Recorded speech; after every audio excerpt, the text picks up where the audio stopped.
இந்த வீடியோவில் நம்ம இன்றைக்கி என்ன பார்க்க போகிறோன்னு பார்த்தீங்கன்னா, முயல் குட்டிகளுக்கு எப்படி பால் கொடுக்கணும் அப்படிங்கிறதான் பற்றி பார்க்க போகிறோம்.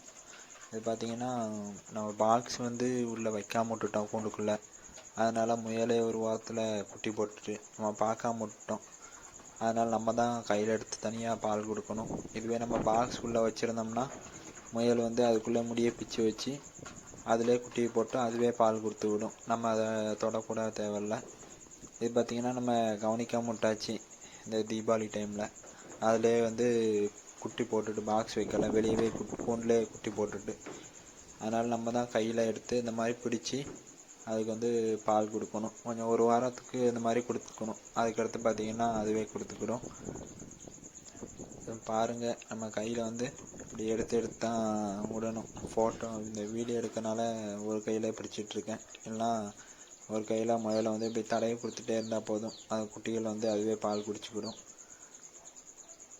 ஏன்னா முயல் தனியாக குட்டி போட்டதுனால அது போய் பால் கொடுக்காது. ஏன்னா அது நம்ம கூண்டில் ஒரு வாரத்தில் போட்டிருக்கோம், நம்ம எடுத்து பாக்ஸில் வச்சுருக்கோம். அதனால் அது குட்டி பால் கொடுக்கணுன்னு அந்த நினப்பில் இருக்காது. இப்போ நம்ம தான் தனியாக எடுத்து பால் கொடுக்கணும். இது பார்த்தாலே தெரியும் உங்களுக்கு. பால் குடிச்சிருக்கு, அந்த வெள்ளையாக இருக்குது பாருங்கள், அதான் பால் குடிச்சிருக்கு. இதே மாதிரி முயல் ஒரு நம்ம மேட்டிங் விட்டதுலேருந்து ஒரு 30 நாள்லேருந்து 32 நாளுக்குள்ளே பாக்ஸ் வச்சுட்டா அதுவே குட்டி போட்டுரும்.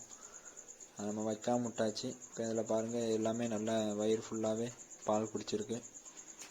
இதே மாதிரி நாட்டுக்கோழி, முயல், ஆடு சம்மந்தப்பட்ட வீடியோ நம்ம சேனலில் இருக்குது. பிடிச்சிருந்தா செக் பண்ணி பாருங்கள்.